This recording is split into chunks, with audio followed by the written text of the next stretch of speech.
Live everywhere. Daily Co's Radio on netrootsradio.com presents David Waldman. Kagro in the Morning Show.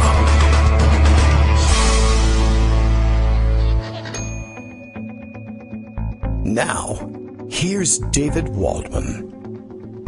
Hey, good morning, everybody. How you doing? Monday, September 24th, 2018. Those are the facts. I have it on my calendar, as a matter of fact, and I didn't even need to dig out my 1982 calendar. Talk of the town this morning, I guess, Bart O'Kavanaugh.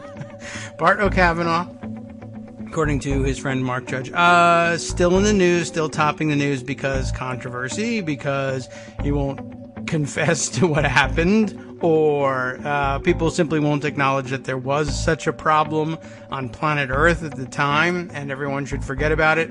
Besides which, it's in the past. How can we hold anybody accountable for the past? How can they be relied upon to give an accurate recollection of what happened over 35 years ago? And the answer has been found. The answer is Brett Kavanaugh claims to have in his possession his 1982 calendar, and I guess like an appointments calendar of some kind for when he was 17 years old. His 1982 calendar, and he helpfully points out for us that there were no attempted rapes on the calendar whatsoever on any date. You can look through the whole thing. It doesn't say anywhere that he's going to a party and planning on attempting a rape at any date anywhere in the 1982 calendar, and so that's actually offered up as definitive proof somehow of his innocence from all this. And by the way, I mean, as dumb as that sounds, I do see it circulating on Twitter from the straight news places, things like, whose headline was this? That Kavanaugh has a calendar that contradicts Christine Blasey Ford's claims about what happened that year. And it's not in conflict. It says that his calendar puts it in conflict with her claims. It simply doesn't note anything. I mean, come on. I mean, the guy's supposedly a judge. This is basically, here's how you handle this. It's a scene out of A Few Good Men, where Tom Cruise's character grabs the operations manual or whatever it is out of Kevin Bacon's hands, remember, and begins questioning the is it Noah Wiley, I think, is that right, who's playing this other Marine, and asking him the question of Kevin Bacon having pointed out that there's nothing about code reds in the operations manual. Cruise proceeds to ask Wiley's character, point me to the operations manual that says where the mess hall is.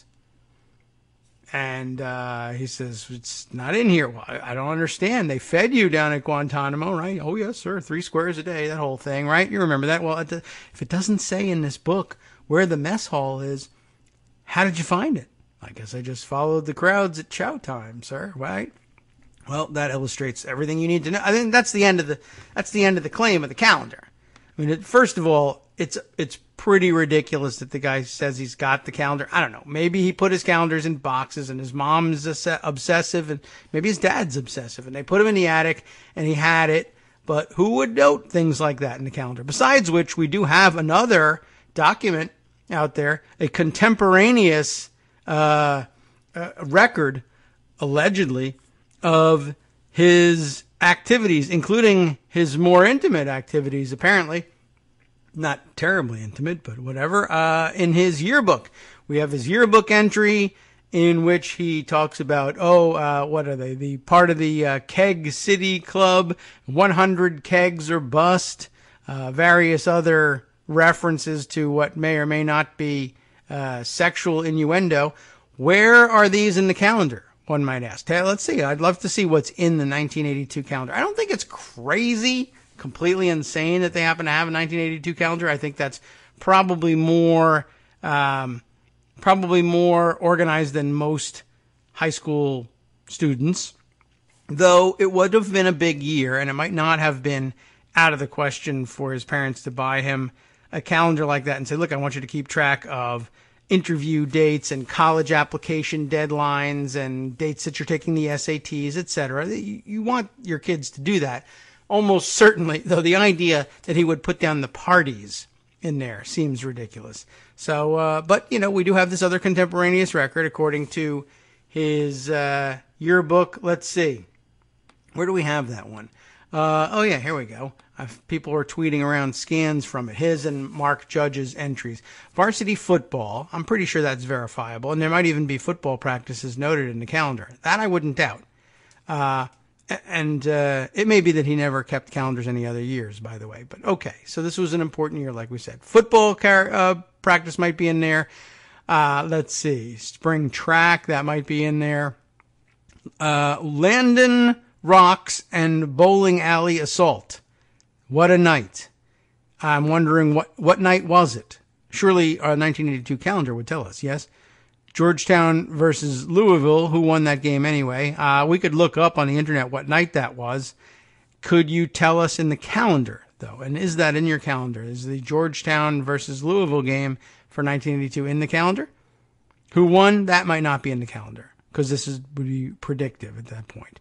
Let's see. All sorts of other things that are in there, and one just wonders where all the data is on this stuff. And I don't know. Like I said, this is a contemporaneous account. I would enter this into evidence and ask these questions. What about the other, there's all sorts of Beach Week Ralph Club, he notes in his notes here. And I'm just wondering, I would even ask, I'd be curious, it might be in there. Is Beach Week 1982 in there? That could be. That's the sort of thing you would put down. But you joined the Ralph Club, and I was wondering, can you show us on the calendar here what date the Ralph Club met? And, of course, the answer will be no, and then you'll say, okay, well, it seems to be a lot of significant events here, according to your contemporaneous account of what was important to you in 1982, here in your yearbook, and I find none of them in your calendar. And just before we move on to other parts of the subject anyway, I'd then, I guess, produce that letter that the 65 women, although now that I look back at the letter, it appears that there are at least a few men on there, but good, there should be. But there are 65 people who attest to having observed your honorable behavior and respectful treatment of women.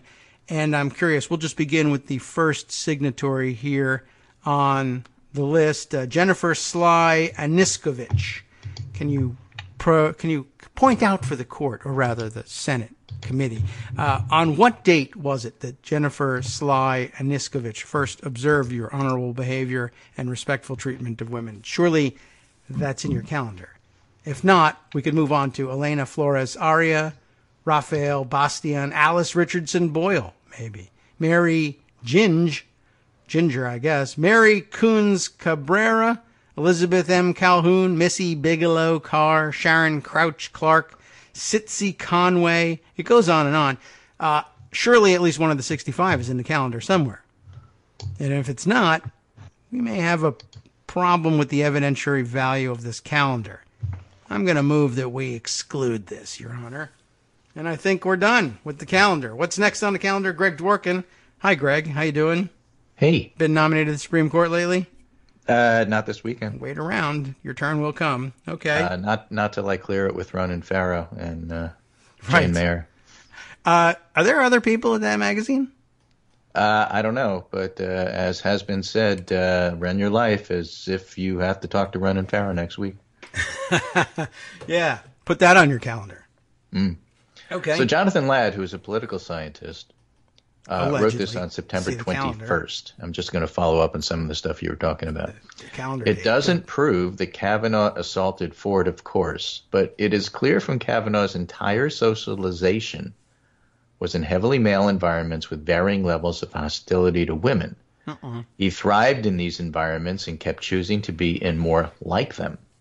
Yeah. This goes from being close friends with Mark Judge at Georgetown Prep, and there's stuff about Judge in that New Yorker article, to his membership in Delta Kappa Epsilon and Truth and Courage at Yale, clerking for Alex Kaczynski, working closely with Ken Starr, Yeah, that is and this record speaks for itself. And, of course, I would add, and that also means being associated with Donald Trump.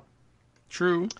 So he references a Yale Daily News piece, Yes. which is kind of interesting, written on September 20th, 2018. A flag of underwear. Photo from Kavanaugh's time shows Delta Kappa Epsilon DKE, the Deeks, as we called them in college, hijinks.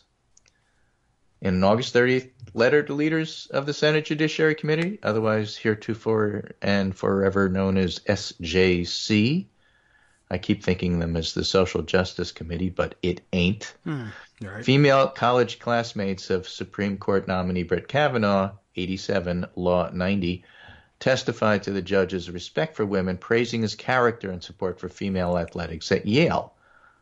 That's suspicious in retrospect. But in his first year of, Roy Moore was very supportive of, all sorts of mall activity.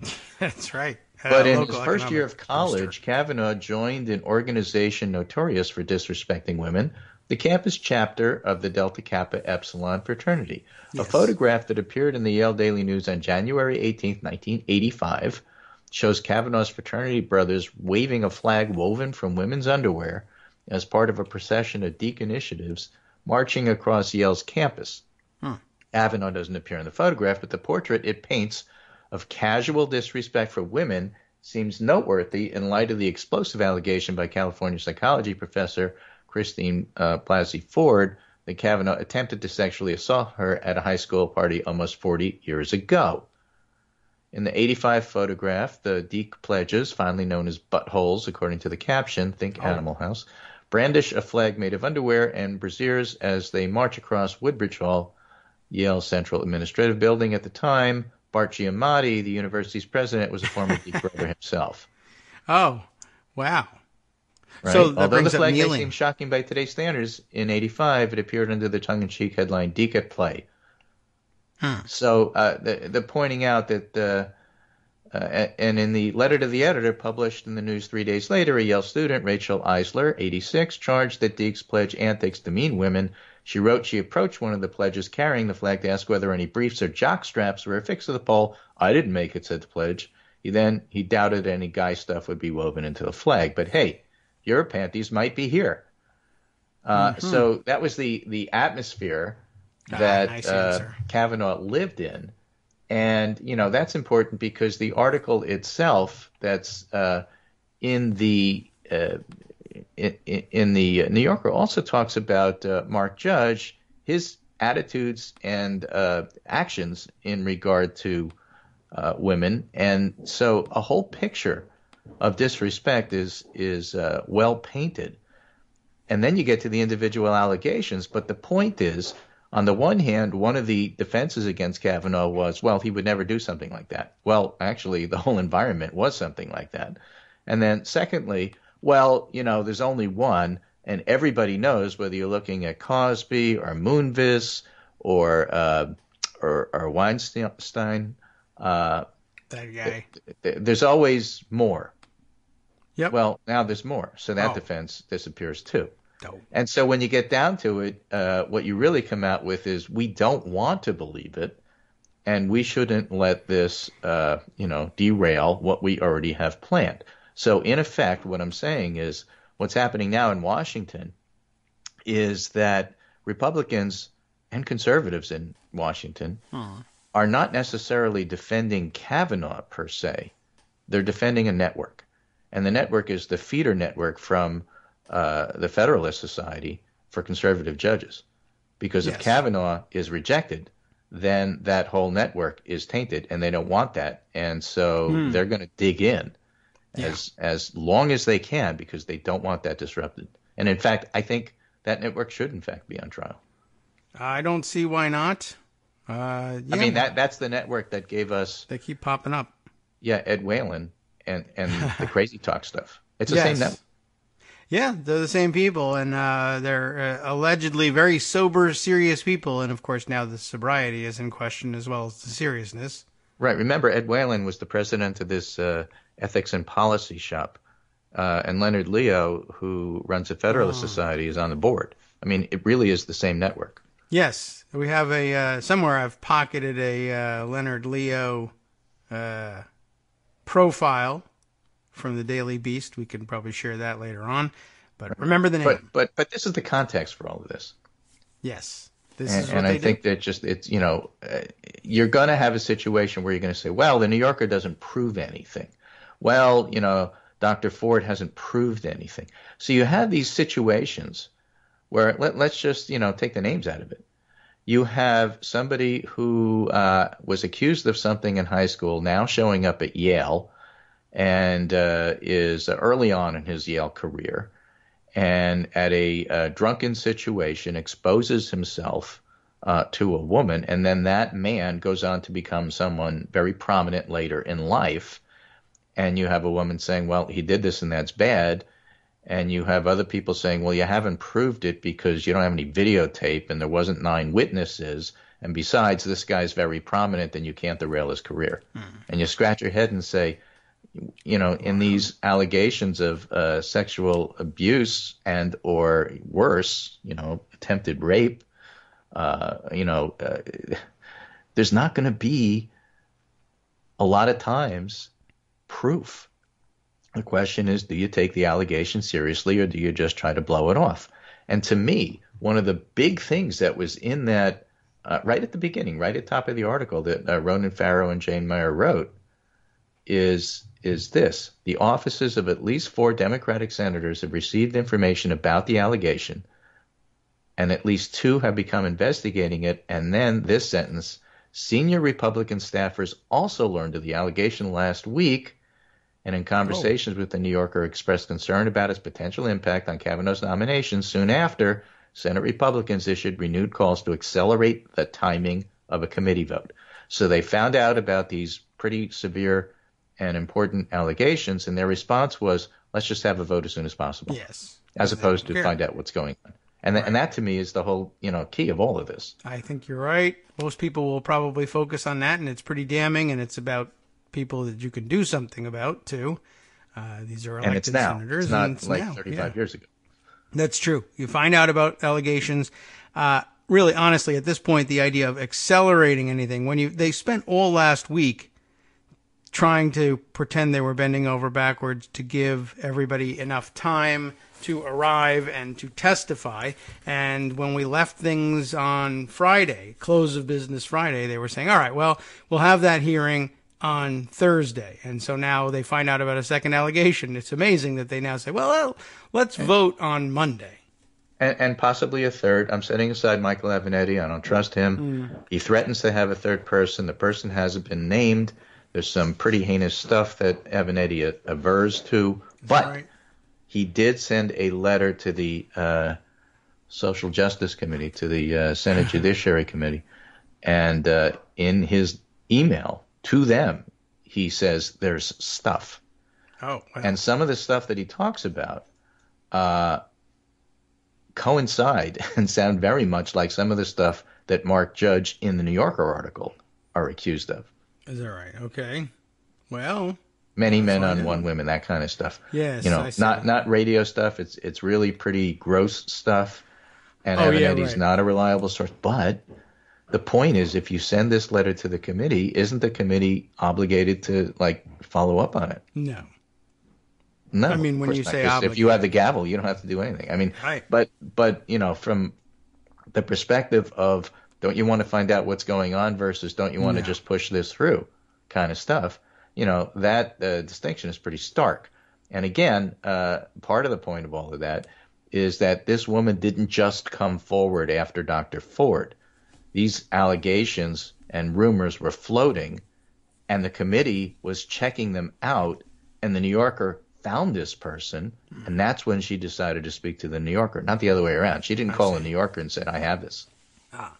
So calling it a political hit piece is missing the point entirely. Oh, well, except that's what they're doing if you're trying to, make it a politics thing and not a find out the truth thing. Well, the Republican response to it is it's suspect because media types went out and Democrats went out seeking information as though, I want to find out what's going on. I wonder if there's any corroborating witnesses out there. Hello, anyone have a story? That is apparently out of bounds. That marks it as partisan political activity. Yeah, you're not allowed to ask questions. So I have this interesting thread from Josh Marshall, who I think sums up that situation fairly well. I have to throw in this tweet from James, I can never pronounce his name, Ponowozik.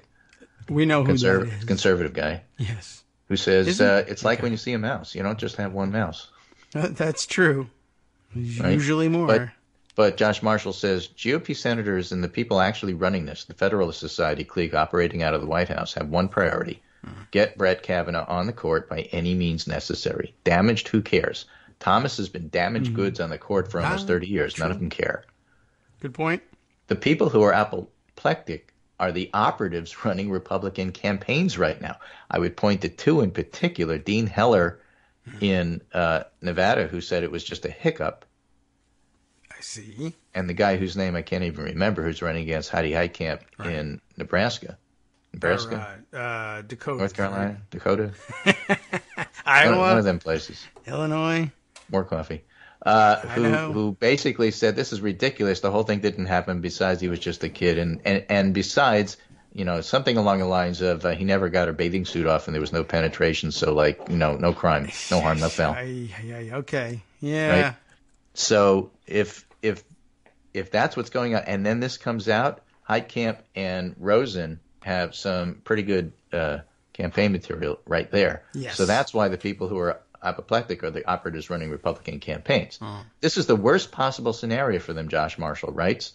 Those folks don't give a crap about Brett Kavanaugh, and they don't even care that much about the court, at least as it concerns their day jobs. Regardless of how this turns out, you now have basically guaranteed the last 6 weeks of the campaign focus on the GOP and sexual predation, when much of the campaign was already about the predator Donald Trump. It basically turns up to 11 what was already a central vulnerability and guarantees it'll be talked about every day. The key point not being that either party has a monopoly on virtue, but that hanging over this election from the start is the universal knowledge that the president's a serial sexual predator and the entire election is fundamentally about him. And that's not all. If Trump has to pull the plug, it'll ignite a massive conflagration on the right, which is very different but bad news for GOP campaigns. We should not ignore the fact that this will spark a backlash among some male voters, but the way it's moving, it'll be overwhelmed by those two other factors. And the real gas on the fire, Donald Trump entering vocally into the fight, hasn't even happened yet. Yes, and that could happen at any moment. I mean, it has happened a little bit. But it has happened a little bit, and look what happened. Yeah, and right, so, right. If he gets into it even more, then basically you're going to ask every woman in the country to go out and vote against Donald Trump, please. Right? And so, that's why they're that concerned. Ron Klain, Democrat, he was general counsel at the Anita Hill hearings for the Democrats and also worked for various and sundry people in the White House, says the biggest perception gap in D.C. right now, Democrats who think Kavanaugh is dropping out before Thursday and Republicans who think they're attending a swearing-in next Monday. Reality to be determined. Okay. So I split the difference. I thought he'd drop out after Thursday. Yes. But as Howard Feynman said, 10 minutes into the Dr. Ford hearing, we'll know how this is going. Yeah. So when was this? The idea. This is an important point of the idea of thought they'd be attending a swearing in on Monday. Was that supposed to be today? The week after? No. Or next? They have the hearing Thursday, and by Monday they vote, and he's in. Yeah. Well, that may be. We're not yet through with the committee work. Okay. Yeah. Right. But in the end, it's really up to 2 or 3 of the Republican senators. And, watching the cable news and the talking heads last night, it's pretty clear Democrats have already started to call for him to withdraw.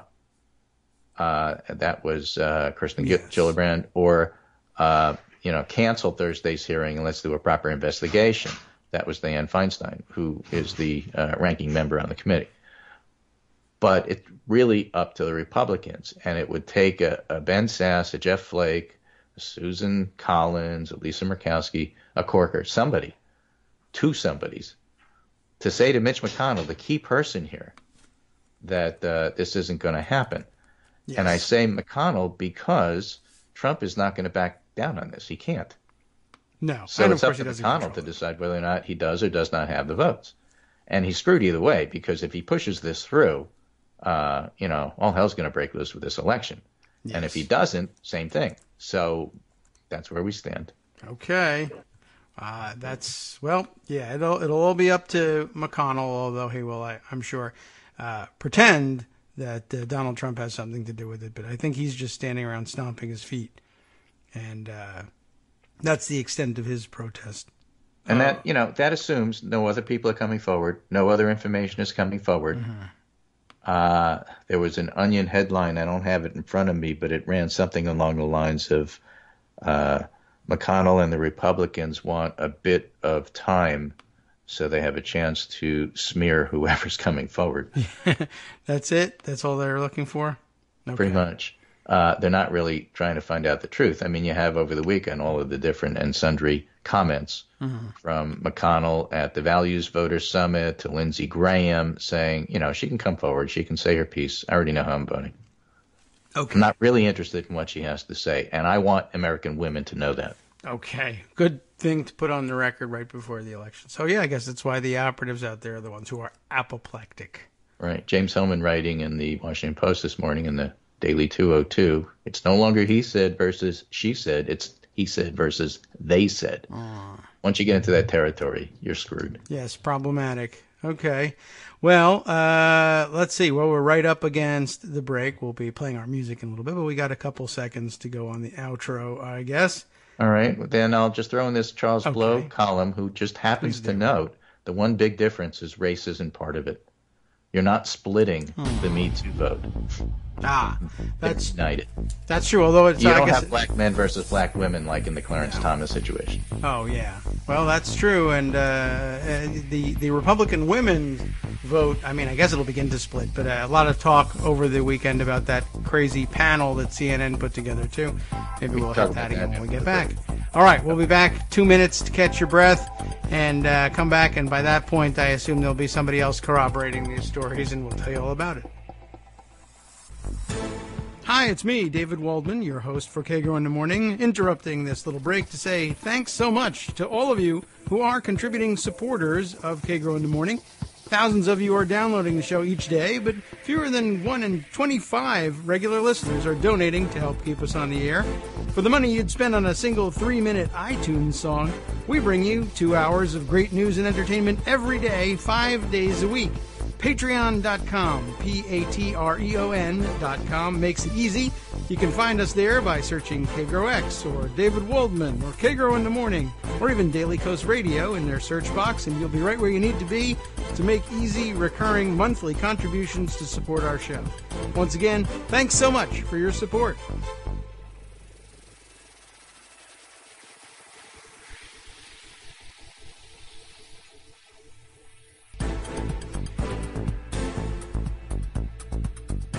Welcome back to the Kagro in the Morning Show here on Netroots Radio. We're just doing a little sleuthing in the background here. So let's get to the CNN panel story.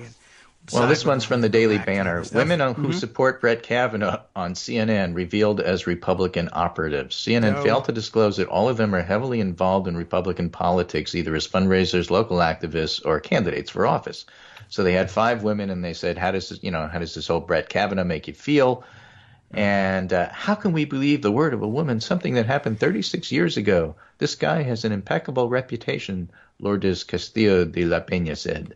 In the grand scheme of things, this is South Florida, by the way. In the grand scheme of things, my goodness, there was no intercourse. There was maybe a touch 36 years ago. She's still stuck on that, said Irina Villarino. We're talking about a 17-year-old boy in high school with testosterone running high. What boy hasn't done this in high school? My favorite, from Gina Sosa. Yeah.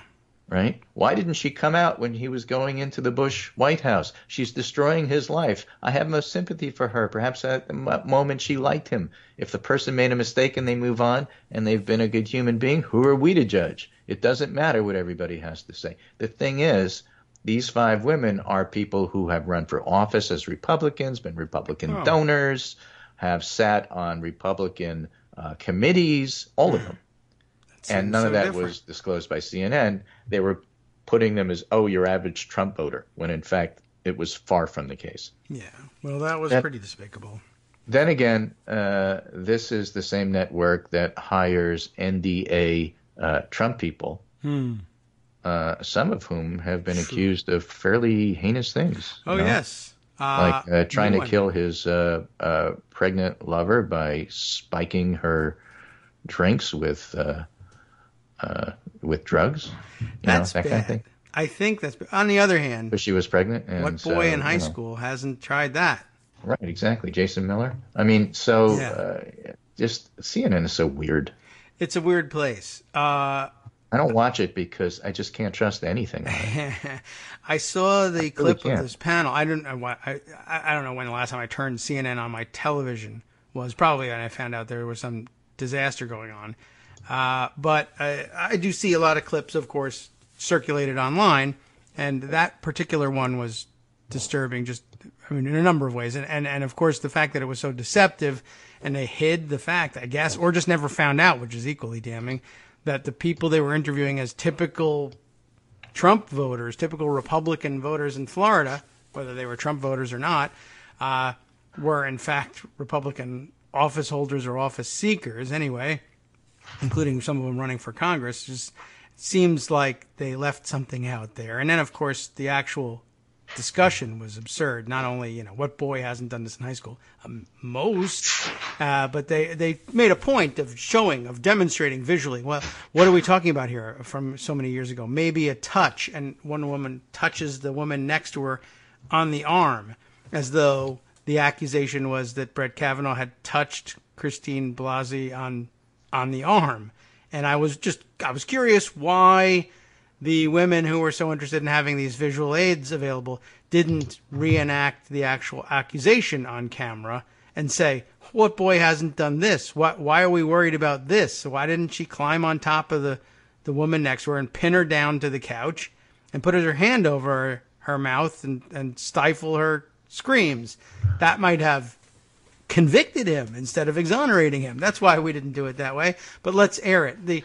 The whole thing was weird.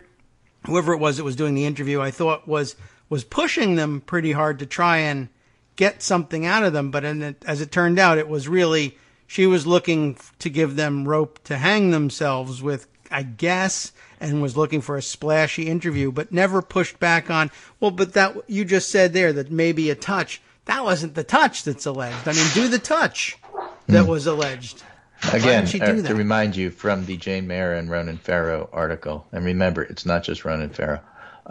Mark Krasberg, a member of Kavanaugh and Ramirez's class, Ramirez is the woman making the allegation, yes, at Yale, told New Yorker Kavanaugh's behavior at Yale had become a topic of discussion among former students after his nomination. Mm-hmm. In one email, a classmate recalled hearing about the incident.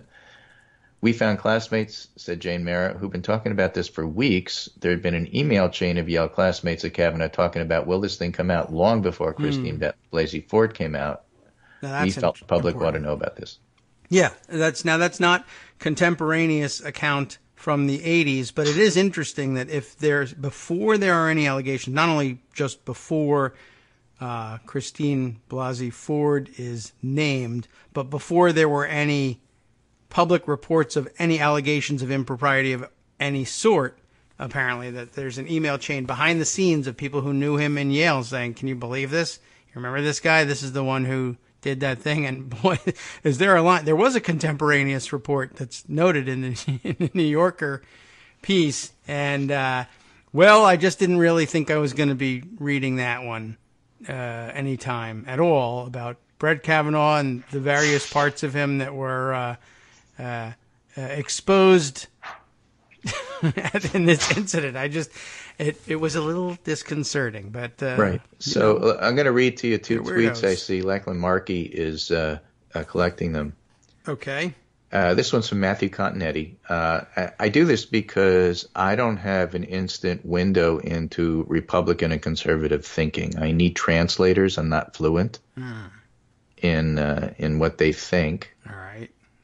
So it's always nice to read them. But remember, there was a pretty good piece that I put in Saturday's Pundit Roundup. Team Trump, if we ditch Kavanaugh, we're signing our own death warrants. They truly believe that they must get this guy through in the White House. I'm not talking about Republicans in the Senate. In the White House, because basically they win, and if they lose, they can't say that they win. So Matthew Continetti adds to that and says Republicans now find themselves in the position of having to proceed with confirmation process, including an up or down vote after Thursday, or risk the collapse of grassroots support weeks before the midterm elections. And Sean Davis and the Federalist, who pays for them? Mm-hmm. The mood among, that's their name, right? The Federalist, who pays for them? Yeah. I've never heard it referred to otherwise. The mood among GOP voters right now is unmistakable. They're out for blood. If Kavanaugh is confirmed, they'll eagerly turn out in November to defeat Democrats in their lies. But if Kavanaugh is jettisoned, they'll gleefully sit back and let the GOP get destroyed in November. I don't know about the first part, but I certainly believe the second part. I don't buy into this. Oh, if he's defeated, that just makes everybody rise up and want to destroy the country. No, that's not how it works. Yeah, I don't. This is winning and losing, and if Trump can't win, he's got nothing.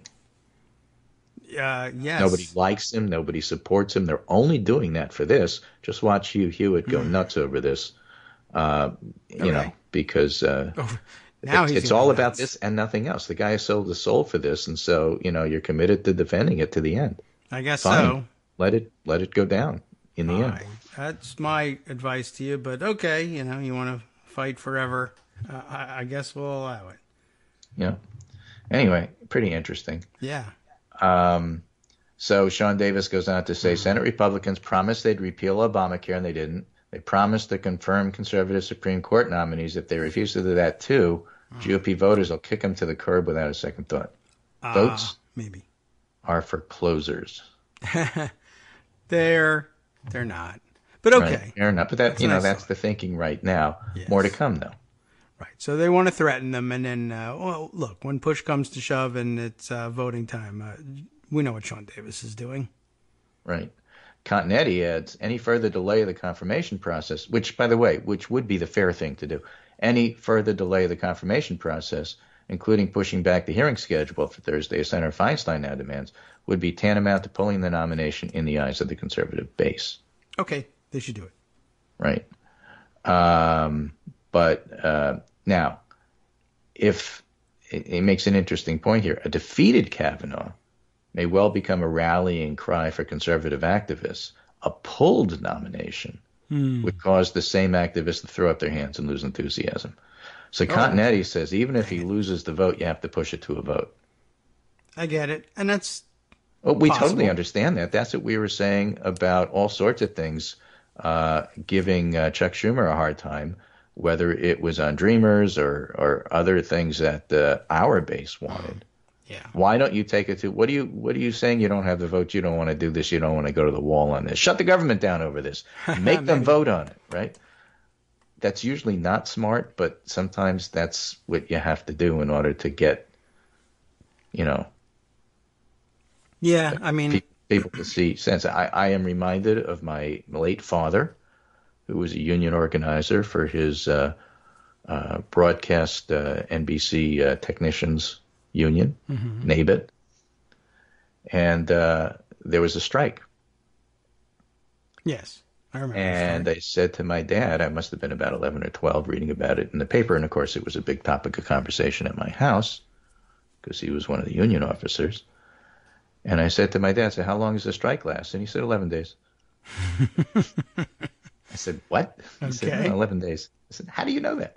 And he said, well, that's where the second paycheck runs out. You got to do this. Yeah. Go on strike to get the hotheads to calm down, lose their paycheck, then they can vote on the contract with clear eyes. I getcha.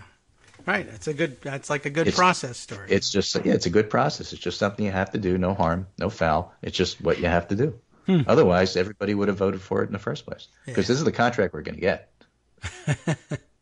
Well, that's clear-eyed at any rate. Yeah, so that's what he told me, and that guess what? It was 11 days. That's exactly how it played out. Yeah, well, and when you know what, when you know how the engine runs, you're right. So I just think Continetti's points are interesting. In that scenario, Kavanaugh may well go down, but it's more advantageous for the Republican base for him to lose a vote than to pull a nomination. They think. Yes. Right? I think that women all over the country are looking at this and saying, no matter what, you're pushing this, no matter what. And you think that that's a good idea. and we'll have something to say about that. Yeah. I got opinions on that. I'll see you in November. Right. Well, that's what activists will think. And now, on the other hand, there will be senators who are saying, oh, my God, if this is going to lose, I don't want to have this vote. And that's how Yes. you end up with these pulled nominations. I don't want to go on the record saying Yes. I'm for the loser. And that is why I keep saying there's a big discrepancy between what the White House wants, who thinks like Continetti, Yeah. and what Mitch McConnell and the Senate wants, who thinks more like Schumer. Yes. Where's the Continetti tweet? Did you say that was in your Saturday roundup, or you have it? It was in front not. of I you? just came across Oh, it, but okay. I'll give it to you Yeah, right now. I'll share it 'cause I with happen to others. have it right in front of me, and you can share. People will want to know how to spell Continetti, Yeah, possibly. right. Thank you. All right. Okay, so there's that. There is. And I'm less concerned about what Sean Davis thinks because he works I'm for never the concerned Federalist who about him. pays for them. Yeah, no one knows. Nobody And, knows. and he was, by the way, the most vocal critic from the Federalist Society of the crazy but workable plan to use the temporary Senate majority in between last Congress and this one to seat Merrick Garland, which now everybody wishes had been done. But it works, it's real, and all the proof in the world is out there. So, okay, moving on. Anyway, so I got to scoot off to work, but that's basically the summary here, All right, there's not much else besides him. right? But Anthony Zurcher has an interesting observation. Think about the Kavanaugh confirmation process over the last few weeks. Now imagine a similar situation unfolding in 20 years. In 20 years, okay. Yeah. When the nominee and his friends, associates, critics, and accusers in 20 years, this new person who hasn't come forward yet, all have long social media histories to unearth. Yes. Very different than trying to go back 20 years or 30 years with somebody like Kavanaugh. But the future 20 or 30-year person is going to have a long, long social media history. Yes, which is that's what makes the fact that Kavanaugh's calendar is a Google calendar so interesting. Right. I can't believe he had that in 1982. Yeah. Once upon a time, way, way, way back when I was doing flu blogging and was working with HHS on an informal way to try to make sure that we had some sort of pandemic planning in place, somebody on that side of the equation said to me, you should think about being a spokesperson for CDC. There's a position opening up. Aha. Would you be interested? And I laughed and said, I blog. Are you kidding? You can't do that. Go back and pull all my stuff and discuss it? No, I'm not doing that. Right. Well, yeah. No, Even it'll if I be wanted interesting to, that's whether in like a 20 really years. bad idea. Do you know anything about social media? And from that, I actually switched a little bit and stopped trying to teach the CDC stuff they already knew about flu, but they didn't know about how on-the-ground stuff was happening, and started working with them about trying to understand social media. Well, there's many things that they need to understand. Not That just was something disease I knew control. something about at the time. Yeah. And Now not that everybody many knows people about did. it, but at the Yes. time they didn't. Okay, it happens. Yep. Learning Anyway, curve. so Yeah. that was a good point, and I like Yeah. that. With that, I agree. I will leave you. But remember, I think that the major part of this is that there are women that are coming forward who want to tell their story. I think as men, we need to protect that space and allow them to speak. And it's disconcerting, but not surprising to see that most of the conservative, she's lying stuff are coming from men. Yeah. And I think that men need to push back against that.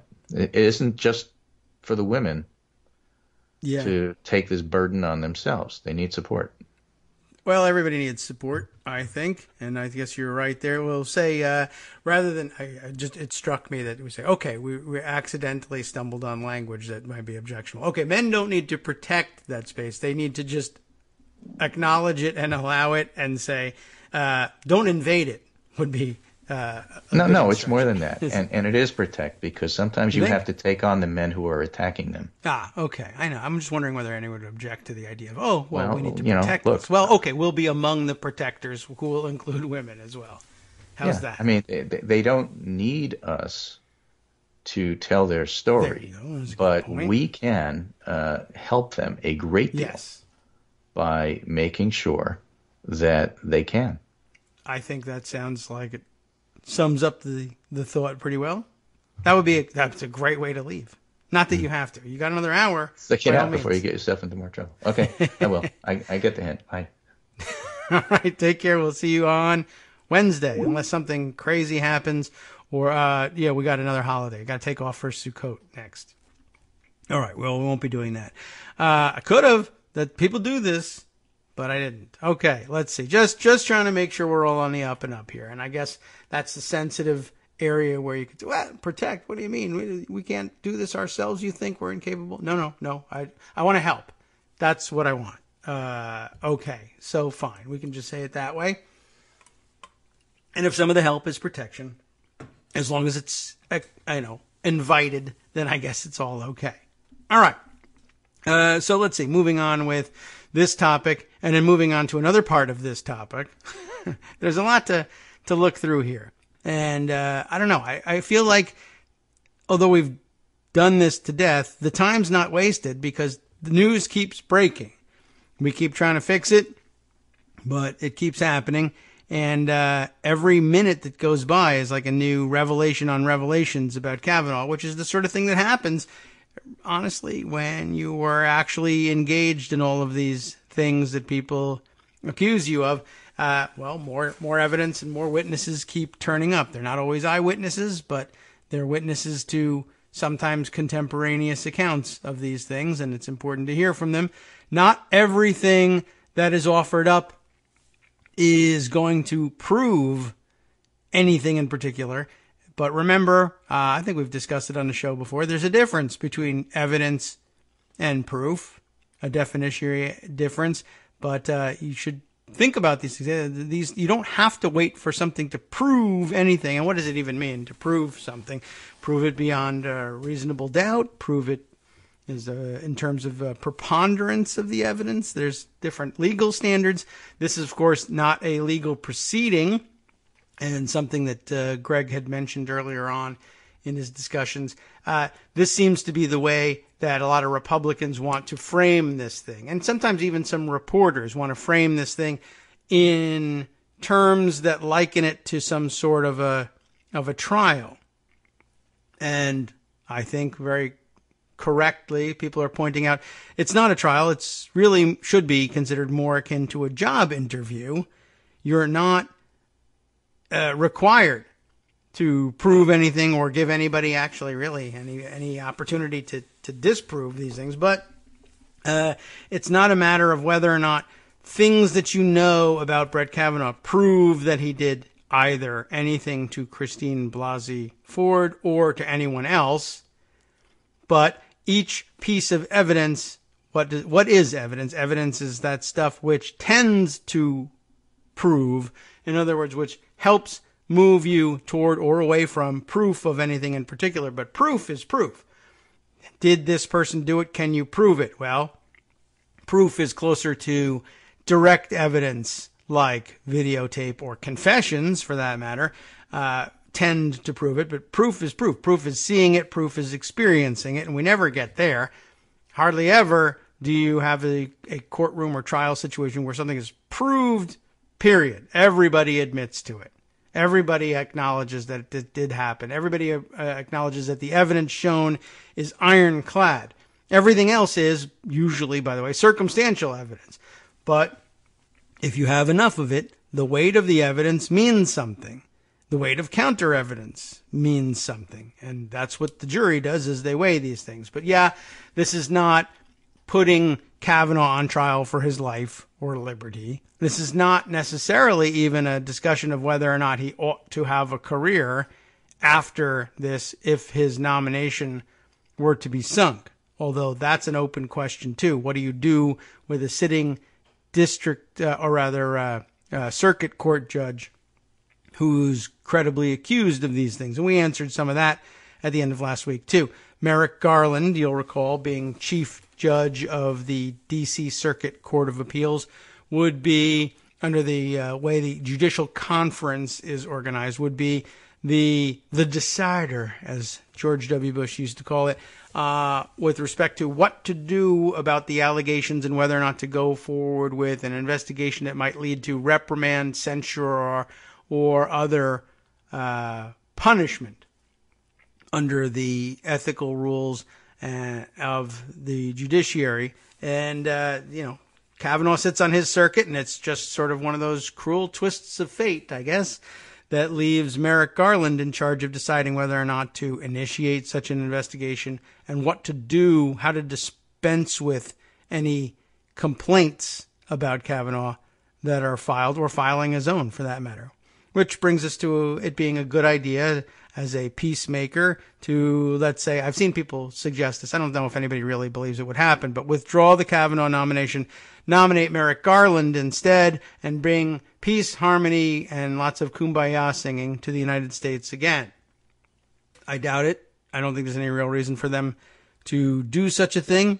But if they did, one advantage of that would be that there would now be, you'd now have Garland out of the way as chief judge on the D.C. circuit, and it would fall to the new chief, and maybe you could elevate someone that would be friendly to Kavanaugh to chief very quickly. Or even, I guess you could try to elevate Kavanaugh. That seems like suicide at that point.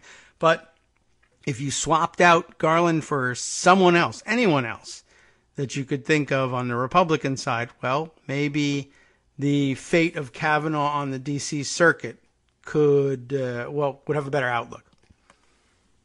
So just throwing that out there, and throwing out there that, like I said, what people are bringing forward in the New Yorker and elsewhere, don't look for proof, look for evidence.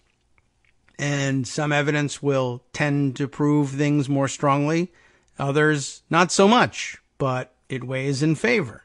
Sometimes it weighs against. Just saying, you should look around at it. By the way, I did some sleuthing on something else that Greg mentioned along the way about the alleged incident between Christine Blasey at the time, now Blasey Ford, and Brett Kavanaugh, and Ed Whalen's crazy theory about it happening at Chris Garrett's house, this other guy who is apparently the doppelganger in high school days for Brett Kavanaugh. And he was pretty sure, having looked up on Zillow, that it must have been this dude's house because the physical description of the layout of the house matched the layout of the floor plan available for this house on Zillow. And of course, he knew which house it was because, as I mentioned, in the Georgetown Prep yearbook, they print everybody's home address for some reason. And so he grabbed that screen, looked at the address, and looked it up on Zillow to get that floor plan. I, during the first break, looked it up on Google Maps, just curious, because Greg had mentioned that part of Christine Blasey Ford's account of what happened there was that she was wearing a bathing suit, among other things. She wasn't just in a bathing suit, but that was part of the description. And I was just sort of curious whether Zillow or, let's say, Google Maps satellite view could tell me why, with a peek around knowing the address, she might be in a bathing suit if she were at Chris Garrett's house. And I could find very little reason for that. Google Maps satellite tells me all I need to know about the Garrett house with respect to whether or not there's a swimming pool. The answer is no, there's not. On the other hand, a lot of the crazy theory was about these kids all living in close proximity to the Chevy Chase Club, which is a country club not that far away, but not that close either. Do they have a swimming pool? Well, they do. It's it's not a hike to get there. It's a 15-minute walk, but just sort of pointing that out, I thought that was sort of interesting since she decided to attend the party in a bathing suit. You'd think that their swimming was clearly part of the plan. And I don't know if that's what would have been going on at the Garrett house. And, while they all could have congregated there and I suppose walked over to the Chevy Chase Club or somewhere else. I don't know if they're all members, and you know how people are about those private clubs. Maybe you should be looking for a Zillow house that has a pool at it. That might be a better way to crack the case, Ed. But I don't know. I'm not going to tell Ed how to do his job. That way, He'll probably tell me how to do mine anyway, but I can ignore it safely when he does. All right, let's see. Plenty of other things to share about it, none of which can likely be crammed into the short amount of time that we have got before our next break. But perhaps, I can scroll through my own Twitter feed and at least remind myself of other stories that I wanted to bring to your attention. There are several. And one of them was an over the weekend, I guess, Twitter rant. We'll see if I can find out about where I stored that one. But just reminding you of the stakes of this fight, not just about Brett Kavanaugh, but about the Supreme Court in general. This morning I was reminded of it as I was just thinking over what Kavanaugh is accused of, particularly in light of this new article, which we will probably should dive into, although I don't know.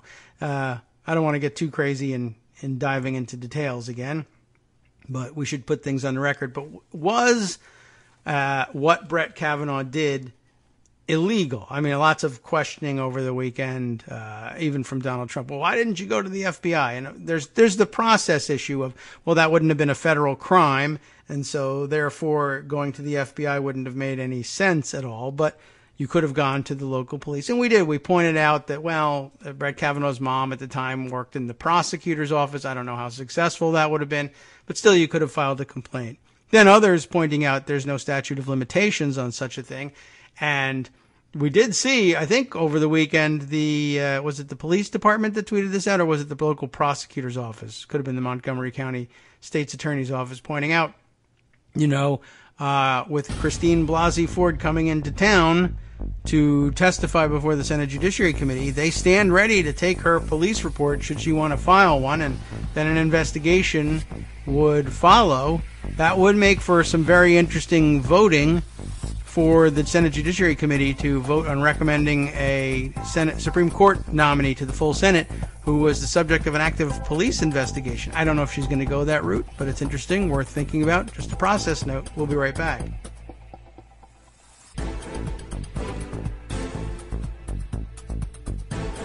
Welcome back now to the Kagro in the Morning Show here on Netroots Radio. And let's continue on. There's so much to go to. And by the way, Jane Meyer, not only a integral part of, I guess she get co-byline on the Ronan Farrow story earlier discussed, but she also has another story in the New Yorker. Another amazing story in the magazine is pointed out here by Julia Ioffe here about what's the title of the story here? Let's see if we can call it up here just to tease how Russia helped swing the election for Trump. Now, you may think you already know that, but I don't know. Jane Meyer is going to tell you something else about it, possibly. We'll see whether we can get to that one. And I do think, let me just make sure I do have that put aside in pocket. Yes, I do. That way I can keep the number of open tabs to a minimum. Anyway, let's see. I was looking up I mentioned to you over the weekend, thinking about Kavanaugh actually making it onto the Supreme Court, and the question of whether or not, like, for instance, the CNN panel ladies saying, oh, it was maybe a touch, or what boy hasn't done this in high school, and people saying, look, he shouldn't be, he's being accused, or what he's being accused of may or may not even be a crime.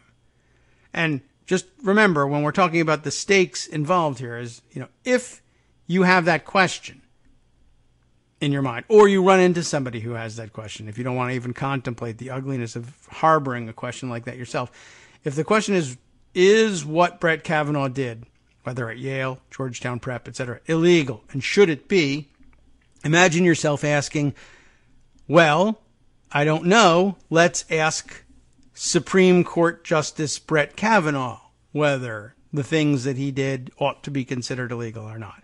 And I mean by this that you need to keep in mind the fact that what's at stake here is one of 9 seats, one of 9 people in the entire country that we allow the power to decide, even when there's questions in everybody's minds, what is and isn't illegal, what the law says, what the law means, how it should be interpreted, whether something is going to be illegal or not, whether or not something is punishable by law or not is a close call often.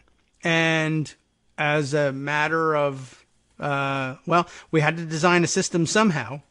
The constitutional system is a bit of a gambit. We say, a decision has to be made. We have to vest this power in someone. It's probably best if we don't vest it in one person. In fact, it's probably best if we vest it in courts rather than the legislature or the executive. And our fail-safe here against, tyranny, to use the old outdated term for such things, is that there'll be multiple members of this court, and they'll be appointed by the presidents, and they'll serve for life. And that idea, of course, was, now they'll be free from political influence, which, of course, didn't really turn out to be the fail-safe that we thought. But if we have a court of now it's currently 9. It hasn't always been 9. That's true. It's been fewer than that in the past, and in the recent past, we know all about it being 8 anyway. But we settled relatively recently, on a 9-seat Supreme Court, and that can be changed. There's nothing in the Constitution about how big the court is, so it can be changed by statute. Simple enough to do. For those of you who are interested, for instance, in entertaining Armando's idea that he shares with many people about expanding the size of the Supreme Court, and you're not sure why that wouldn't require a constitutional amendment, if you just take a quick look through it, you'll see that it doesn't say anywhere what size the court is supposed to be. That's set by statute, and the Congress can do it by majority vote at any point. Of course, if the president were to veto it, then you would need 2/3 to override. But in the main, it's something that can be done by a simple majority of Congress, expanding or contracting the number of seats on the Supreme Court. And our system, for better or worse, leaves the final say about such things to this group. And like I said, the fail-safe is supposed to be that presidents do the nominating. There'll be presidents of both parties over the course of a lifetime, and from different wings of the two parties as well. And of course, you can't simply make your choice and just park them there. The Senate, elected as it is in 100 different elections in 50 states throughout the country, and staggered in thirds every 2 years, etc., has to give their advice and consent to all this. So there's supposed to be some backstops in all this. Of course, a lot of those backstops have fallen apart. But that's an important part of this thing. And I guess in light of that, and in light of the question that it will be ultimately, if he were to be put on the court, Brett Kavanaugh having a part in saying whether or not the things Brett Kavanaugh did were wrong or not. I guess I know how he would vote on that. Some people think he might recuse himself from the question, but others are not so sure.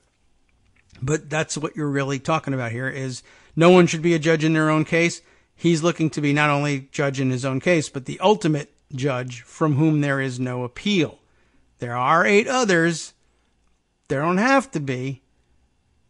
But the problem is that we expect that at least 4 out of the 8 others, which would make a majority of 5, would probably vote to do whatever it takes to preserve their ability to say what the law is for the rest of their natural lives. That's a little disconcerting, a little bit scary.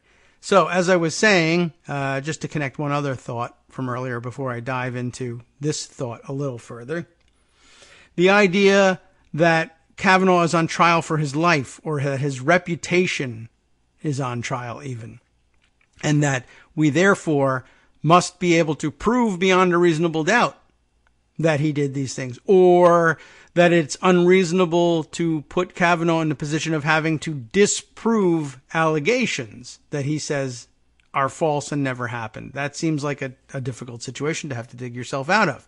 And so we find even journalists, and I think Jake Tapper made a stab at this over the weekend too, saying, doesn't Brett Kavanaugh deserve the presumption of innocence like other citizens do, like all the rest of us? And of course, it's an interesting question, but I think it misses the mark at least in this respect, Brett Kavanaugh's not on trial. The presumption of innocence extends to all citizens, for better or for worse, or rather, we're better or worse at exercising this presumption of innocence. I guess I should say for all citizens. But it happens when they're on trial, when their life and liberty is at stake, or in sometimes property.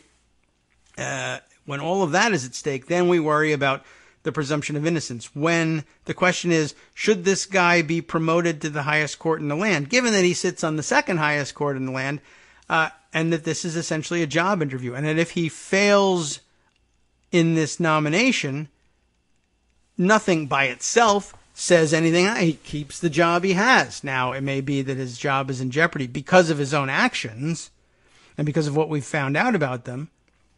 But the idea that we need to presume innocence is misplaced. It's a good starting point for an intellectual exercise about maybe what he did or the nature of proof about what he's alleged to have done.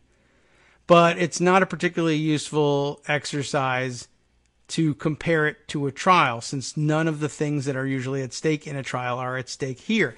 It's a job interview, and if you were to be interviewing for a job as Walmart greeter, well, I'm sorry, you're reduced to working for Walmart, period. It's a bad organization. Even if they're offering you the CEO job, you ought to think twice about it. But let's say, whatever it is, flipping burgers and all the places that one might flip such things, and you're sitting in the job interview, and somebody makes an allegation of similar nature about you.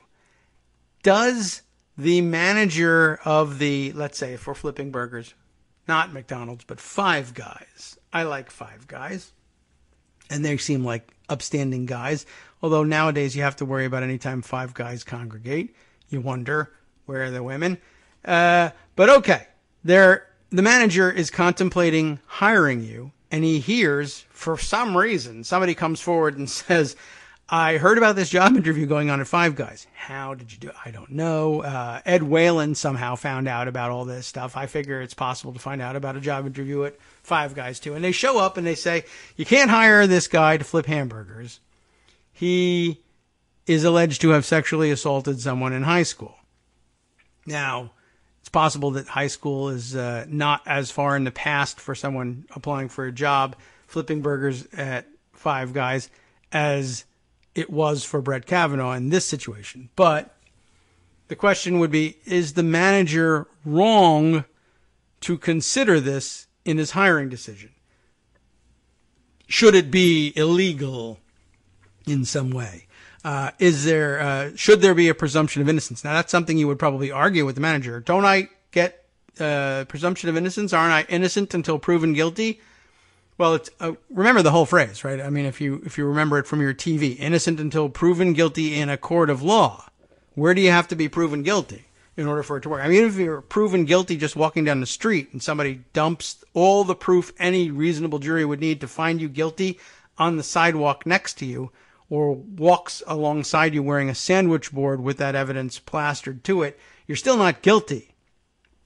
You may have done it. That's true. Guilty in the colloquial sense. But you haven't been found guilty in a way that entitles us to deprive you of life, liberty, or property. That happens only in a court of law. This isn't one of those. Neither is the Senate Judiciary Committee a court of law. Certainly Five Guys, as much as I like the hamburgers, does not have the force of law there in Five Guys. So for the manager to decide, I just don't need this hassle. I don't want to create a hostile work environment for the 5 women I have working here at Five Guys. Bad enough that the store's name is Five Guys. They already feel uncomfortable. I don't need this headache. And if he were to decide as much, there wouldn't be very much you could do about it. Now, you might be able to, you can't even bring a wrongful termination suit because you were never hired in the first place. But you could certainly sue them over their hiring practices, and that would be another question I think you would lose. But it's not a matter of presumption of innocence, and we shouldn't make that mistake, Jake, or anyone else. And I mean, sometimes the force of habit, these terms slip out. But let's dismiss the idea. Let's dispense with the idea. Was that what did it? I forget how Marco Rubio put it, but yeah, let's be finished with the idea that there needs to be proof beyond a reasonable doubt. This is a political question in a political forum. Do I dare confirm this guy and then face the voters given what people are saying about him? Is it unfair to him that it hasn't been proven? Yes, in a way, it possibly is. But is it fair that this guy just thinks because the president has picked him, he should sit on the Supreme Court? Now, normally, the late John McCain, we can say that now, the late John McCain would have said to us, well, it's always been my belief that presidents are entitled to their nominees. They're entitled to nominate anyone they want, of course. But remember, there's that old advice and consent of the Senate thing. That is in the Constitution. You can't get rid of that by statute. And even John McCain took that fairly seriously, even though he believed that presidents were generally entitled to their nominees. Now, this was in the olden days when we had non-crazy presidents, and the nominees were of better quality. That's another thing too. But let's then take it. I'll discuss it the way I did it in Tweetstorm format over the weekend. But if you were wise enough to take a break from Twitter over the weekend and missed this, my thoughts on this, I think, a little bit more organized at that point than they are right now. Yes, this whole thing with Christine Blasey Ford. Yes, it happened in high school.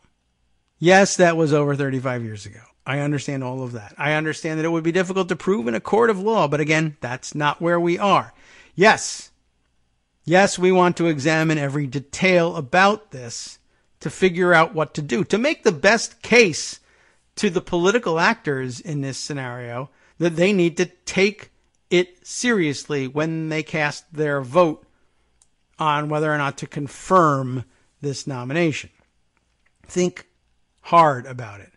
The job of a Supreme Court justice, as I said, is to say what the law is. That's a formulation, by the way, that comes down from our little ancestors. In Marbury v. Madison, those of you who remember one case, all I'm asking, can you remember one case from civics or history that tells you about the nature of the Supreme Court? Marbury versus Madison had that formulation. Is right? What was it? Emphatically the province of this court. I don't even know if I remember it correctly, but to say what the law is, that's the formulation that was Chief Justice Marshall, right, who put this one out. Okay, so the job of a Supreme Court justice is to say what the law is, to say what the law will mean from this point on. What does that even mean? You know, those of you who have not been involved in court cases might not be immediately obvious to you, but just the question of the law says X, Y, Z. Well, you know, you run into those problems. Well, you know, this is kind of like this. The law prohibits this thing, and this is sort of like it. It's at least analogous to it. It's not exactly it. Does this law cover this thing? Well, that's up to judges. Decide whether or not it's supposed to have covered this situation or what to do about it if it does. It's the job of the Supreme Court and the justices on it to say what the law is and to say what the law is going to mean from here on. It's going to be precedent. Everyone has to interpret the law this way from now on. There will be people who disagree, but they will lose in court until a majority of the Supreme Court changes its mind about this. This is the way future courts at all levels are supposed to rule. And there is no appeal from their decisions. And those justices, as you know, serve for life. Think about this in the context of Brett Kavanaugh. If you, and I've done this on the show a number of times too, if you grew up thinking that, because you watched it all on TV throughout the course of your life, that the police have to read a suspect his rights when he's arrested, and that's just the way it is, you have the right to remain silent. Anything you say can and will be used against you in a court of law. If you cannot afford an attorney, one will be appointed for you. That whole thing. Miranda rights. We didn't always have Miranda rights. That's new too, relatively speaking. There was a time when they said, nobody has to inform you of your rights. The rights exist. If you don't know about them, that's on you. But police don't have to tell you. Well, they changed that. The Supreme Court changed that, ultimately. It was the idea of others below, surely, that had to be done, and long-standing practice, perhaps, in some places. But it wasn't the way the law had to work yet. Until they said it was. And that's what happened. The Supreme Court said this has to happen, and then the course of television history changed forever. Now you had these stock lines, and everybody knows about them. Everybody learns them from television. That brings me to another subject another time. We've talked about it. I'll skip that subject for now. It's a gun subject. But yeah, if you just sort of believe that's the way it is, even if you didn't really know the history of the Miranda case, or even if you did, and you just figured that's ingrained, that's not going to change. Remember that the Supreme Court can decide at some point not only that you don't have to read anybody their rights anymore, but you were wrong to think that they did all those years since the Miranda case. The Miranda case, they may decide, was wrongly decided. And all of you who grew up in the United States of America, sure in your belief that if you were arrested by the police and they didn't read you your rights, there was a major issue here, even one that could defeat the ability of the state to prosecute you for that crime that you were alleged to have perpetrated.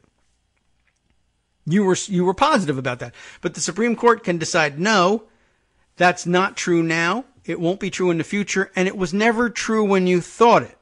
It's always been wrong. You just didn't know it. We're so smart, we did.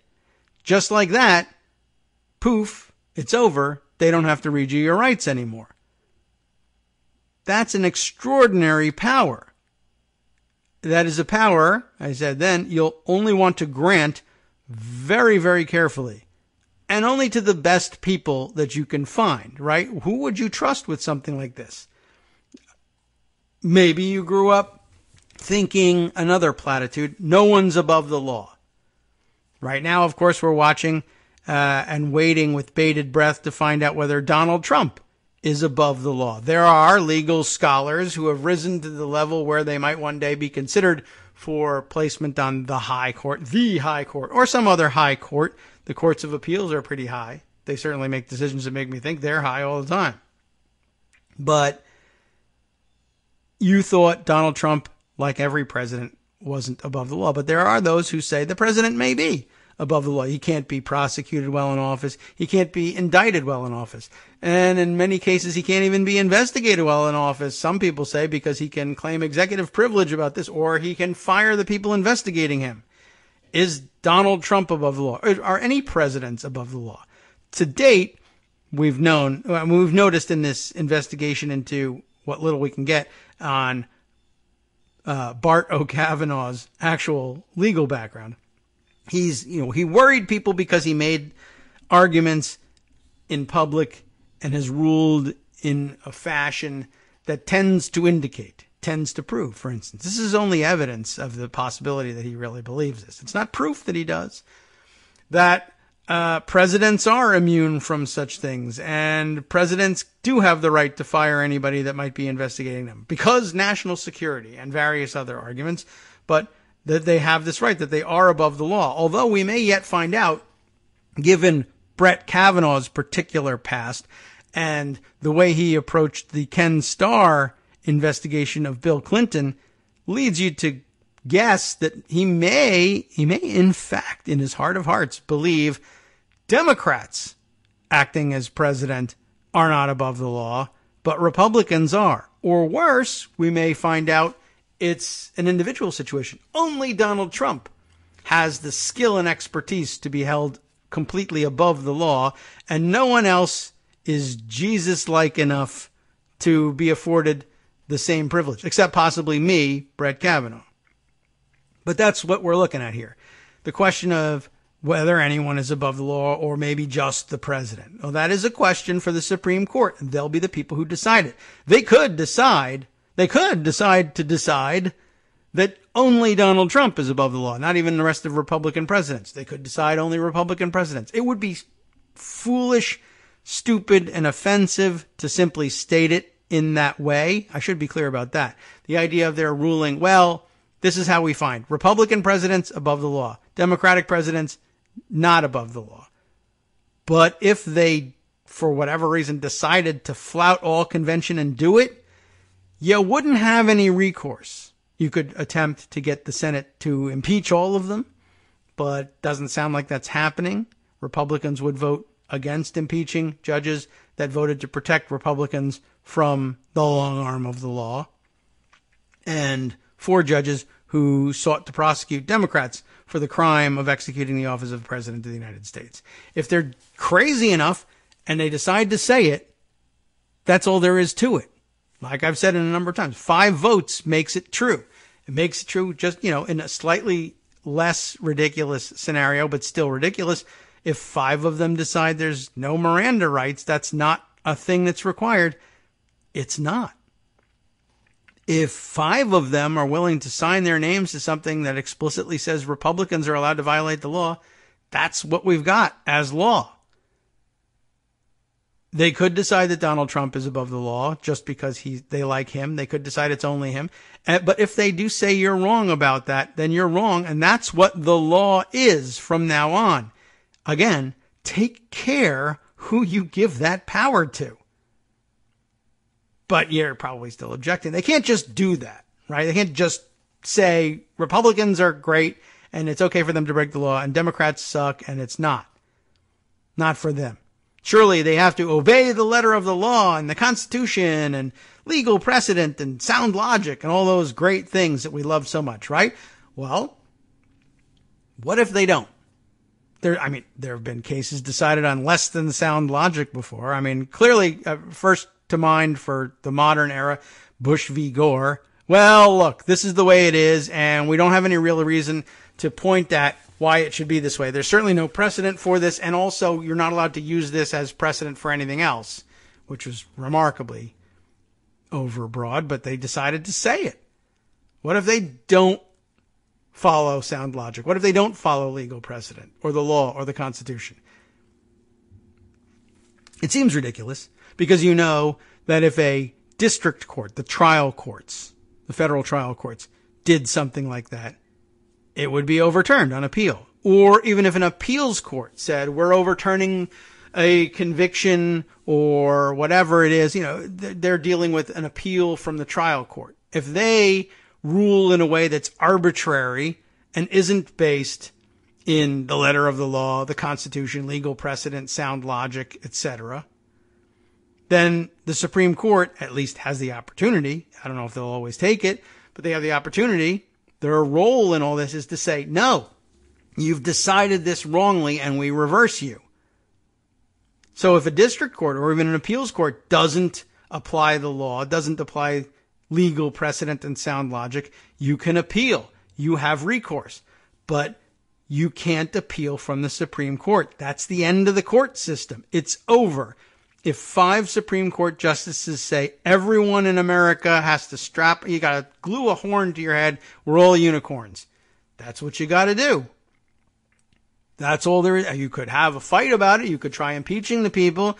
You could try passing a new statute that says we don't have to do this. But if they say you do and the Constitution says so, even if you can't produce the constitutional script that says so, you're stuck. This doesn't come up very often because reasons, and we'll talk about those reasons, some now, some after the break.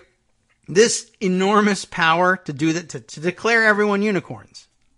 This enormous power is ordinarily not an issue because it is deposited in relatively safe and sober hands. Sober hands.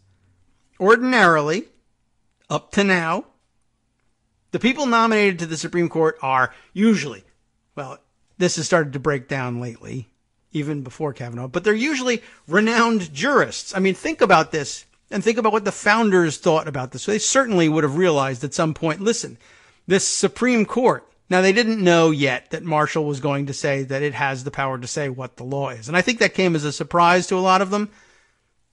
But certainly if they gave it any thought at the time they were designing the Constitution, they were saying, well, look, decisions have to be made at some point, and we're going to have to leave final authority in someone's hands. But let's make sure that there's a lot of tests so that it's not easy for 1, 2, 3 people, even 4, 5 people to just get together and decide that everything is upside down from now on.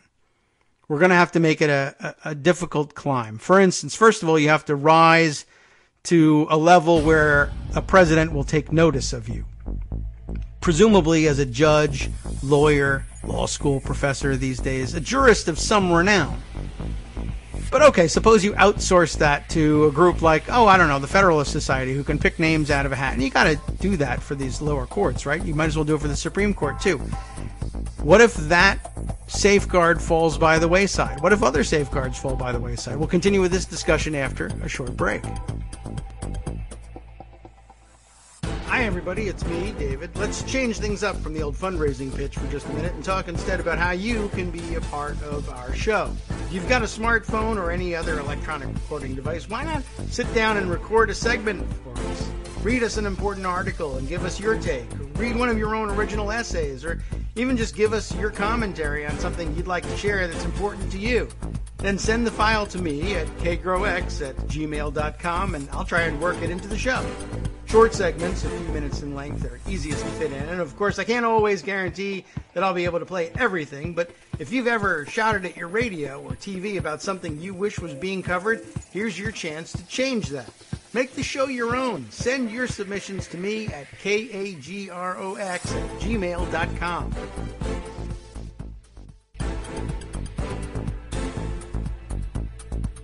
Welcome back now to the Kagro in the Morning Show here on Netroots Radio, and I guess inside the brains of Ian Millhiser and Matt Iglesias. Are these dudes listening to Kagro in the Morning right now?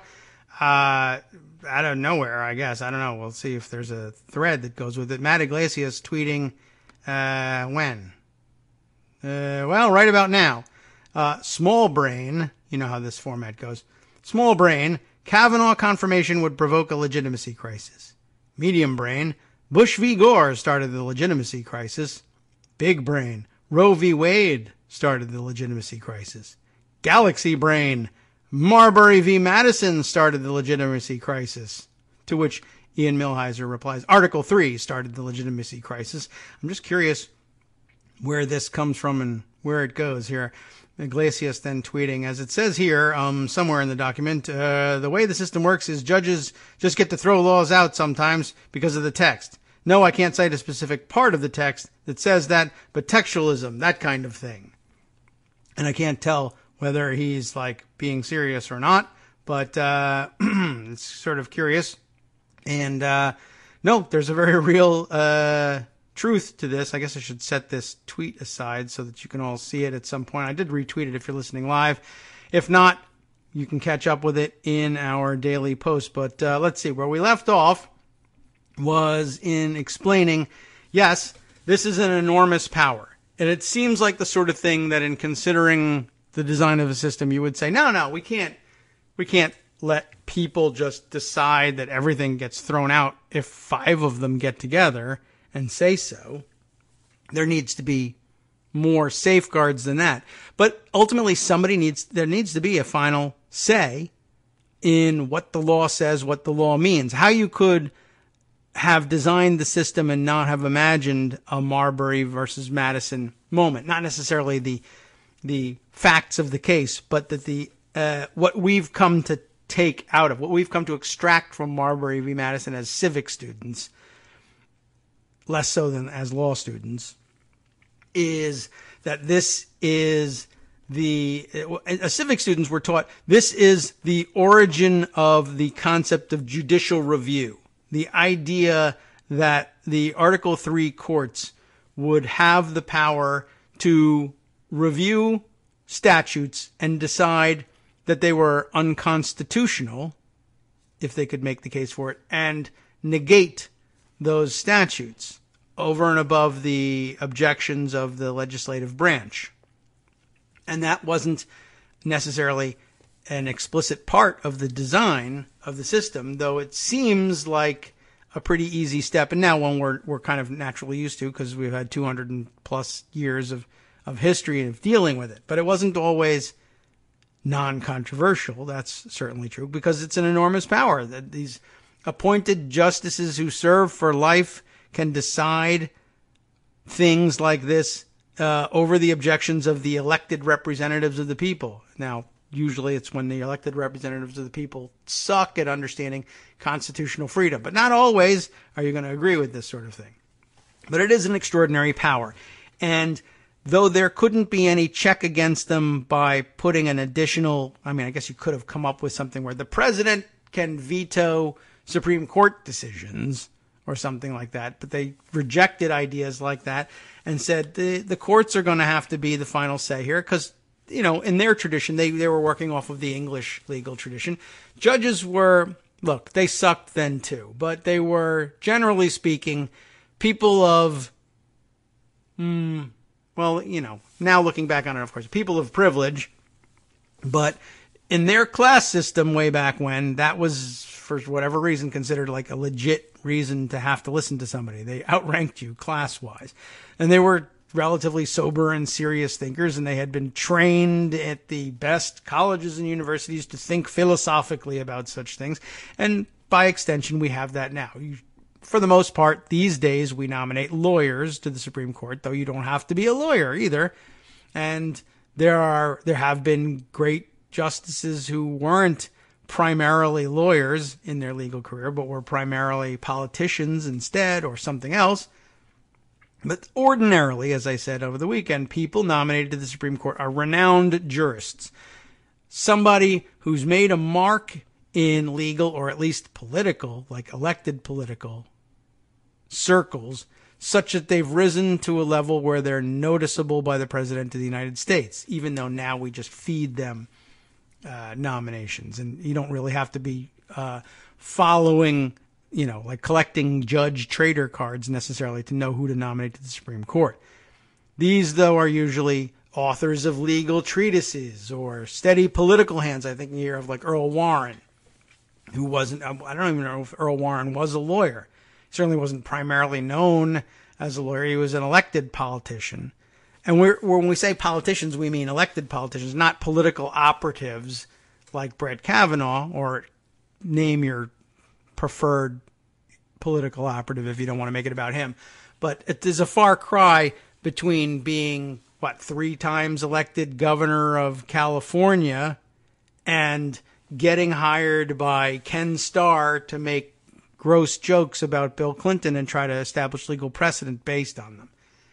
Kavanaugh and all of this, Kavanaugh's just there and willing to carry Republican water. There's nothing about Kavanaugh that says this should be one of the 9. No authorship of legal treatises, no legal doctrines propounded that make people stop dead in their tracks and say, this guy is a thinker. He's not dumb.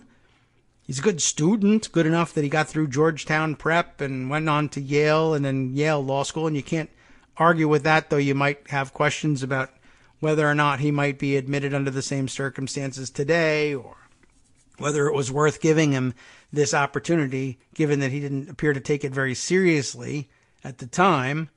But people grow up. Okay, we understand that. That might not excuse certain behaviors, but it certainly excuses not taking your studies as seriously as you should when you're younger. But the people you choose tend to be distinguished in some way, and Brett Kavanaugh really isn't. That's what's weird. I mean, his judicial career, people point to that all the time, and that sounds pretty good as a starting point for the resume. He's been on the D.C. Circuit Court of Appeals for, what are we talking about, 2006, 12 years. So, you know, okay. And we've come to expect now that the D.C. Circuit Court of Appeals is a feeder circuit, that justices of the Supreme Court get nominated these days from that court all the time.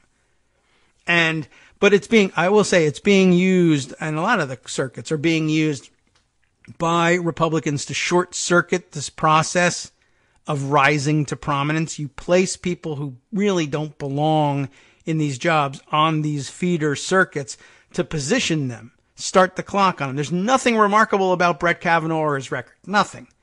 Prior to being on the D.C. Circuit Court of Appeals, he's a pure political operative and nothing more. He's got a law degree. That's great. He abuses it to a certain extent.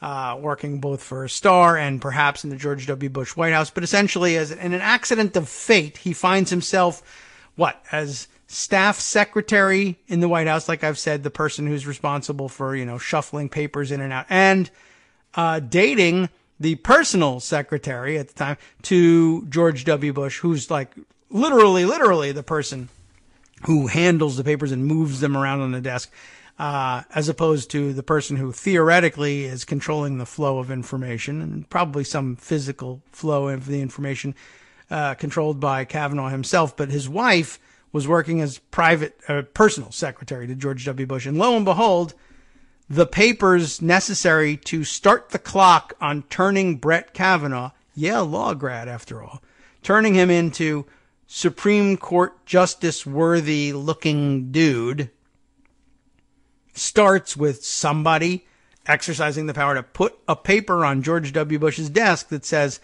from now on, Brett Kavanaugh isn't Ken Starr's accomplice in targeting Bill Clinton. From now on, Brett Kavanaugh isn't former Georgetown prep drunk, what have you. He isn't even staff secretary to the White House, which is an important job, a big deal, but it's not in the same realm as Supreme Court justice. Top of the profession, right? Seats up front at the State of the Union, et cetera, et cetera. How do we turn him into that? Put him on a D.C. Circuit Court of Appeals. Well, why should we do that? Is he a distinguished enough jurist to be that? No, but Yale Law School, you got to be a lawyer. He lives in the area, which is more than most or many of the D.C. Circuit Court of Appeals people sometimes can say. Sometimes they import them from all over the place and just say, now you're moving to D.C. You live in Gorsuch. You live in Colorado. The Colorado Circuit, not important enough to move you directly to the Supreme Court. We need you up here. Right? So you just move him. But he's at least from the area. You're a lawyer, Yale Law School at that. Nobody argues with that. Nobody knows anything about you. Nobody cares about these circuit courts really except a bunch of lawyers and the senators who fight about these things and a few activists who are clued into this.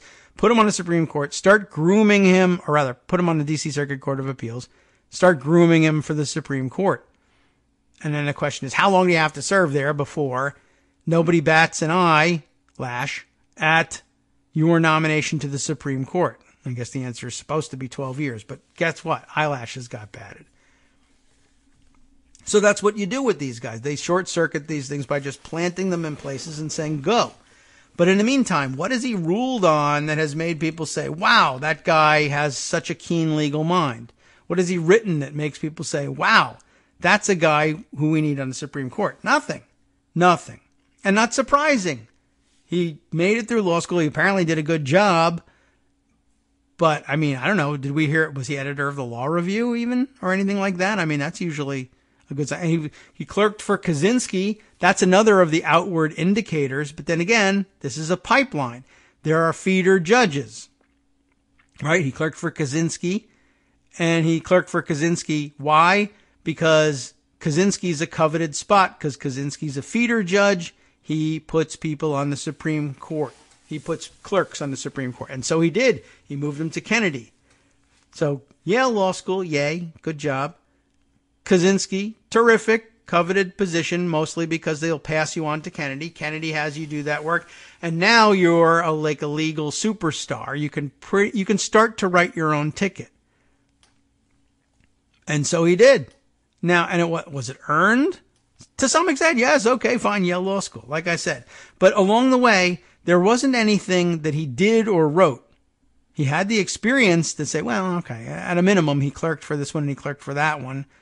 I could see making him a judge. I could even see, he's clearly experienced in appellate law. Okay, all right, fine. This circuit court, they let it go. But even in the first time around in his confirmation hearing, they were like, well, who are you? What have you ever done? And they let it go because they had to at some point. And we do this all the time when we put people there who aren't particularly spectacular. But we should revisit what it is that the Supreme Court does and realize that all these people on the circuit courts, to some extent, and certain courts, certain circuits in particular, are being groomed for Supreme Court seats. Keep in mind that these are the people, 9 of them, who get to decide stuff forever and ever and ever for the rest of their lives and for the rest of us, and we have to live with it. That's supposed to be one of the tests. These are supposed to be universally recognized, at least in legal circles, as the most brilliant minds of the time. Though people have argued, shouldn't there be a seat on the court for the mediocre mind? People have actually argued that. We have plenty of them. And it tends to get in the way of things like important ideals like diversity in the court too, because there's another system or a parallel system to the one that excuses the behavior of people like Brett Kavanaugh that makes sure that basically most often rich white men are the ones who get the jobs and get the placements and get the breaks that give them the resume that makes them look like very serious people. That's the story here. So there's really nothing about Kavanaugh that recommends him for the job.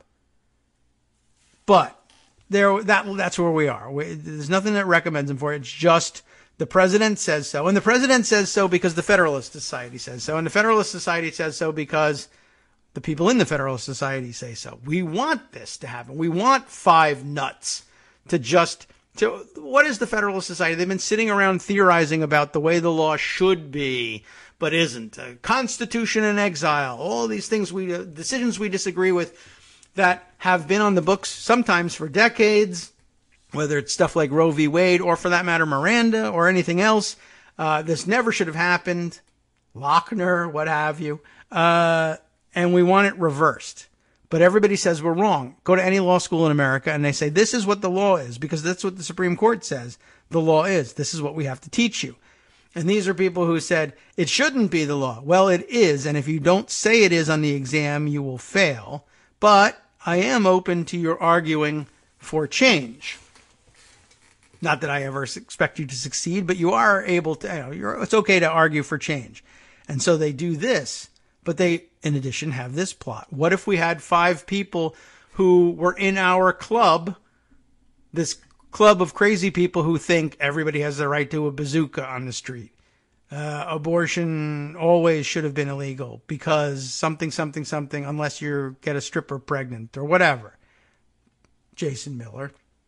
And any number of these crazy ideas. And they realize there's a weak point in the system. Sort of. It's not an easy nut to crack, but if 5 justices will just throw it all away and say to hell with it, we say no to this, or we say yes to this. That's all it takes. How do you get there? How would you possibly make that happen?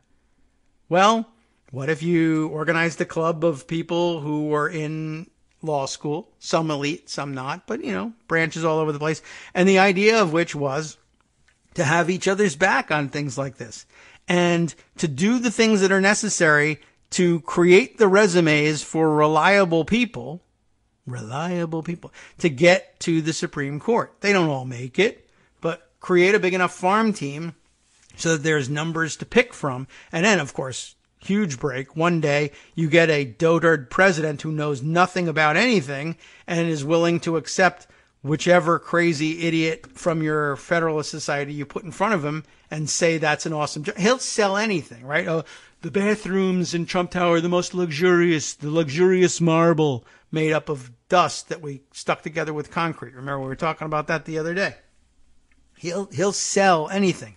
So he'll sell your nominees now. And you've been busy turning them into people that have resumes that look like those of renowned jurists, even if they're not. Plus you have the votes in the Senate, and that's all it really takes to turn a nobody into a great jurist for our future. Can you do it 5 times? Do you need to do it 5 times? Can you do it 3, 2, whatever it takes to get to that 5th vote? And then you win. So yes, all of this happened 35 years ago.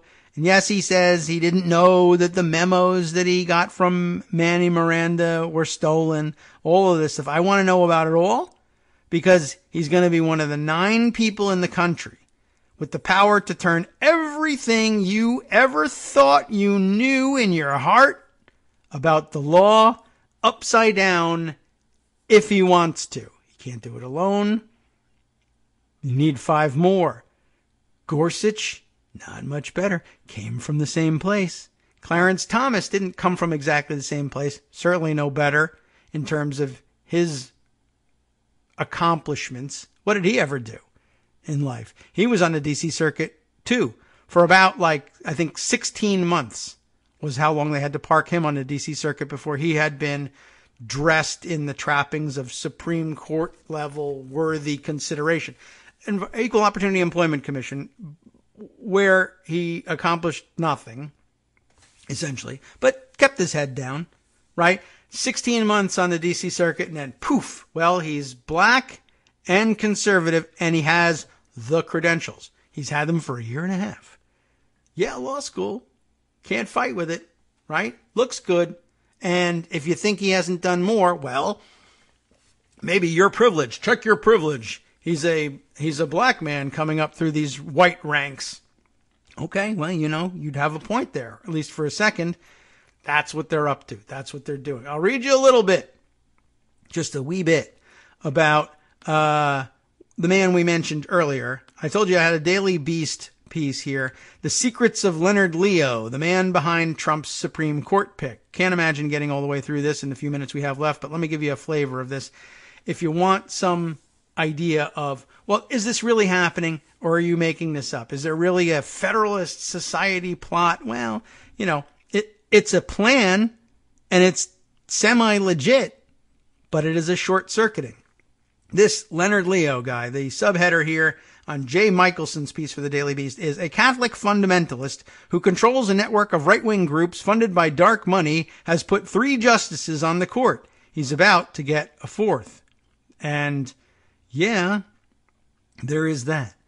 When President Donald Trump nominates a justice to the Supreme Court on Monday night, this was written back in July, before Kavanaugh was named, I guess, on Monday night, he will be carrying out the agenda of a small, secretive network of extremely conservative Catholic activists already responsible for placing 3 justices on the high court: Alito, Roberts, Gorsuch.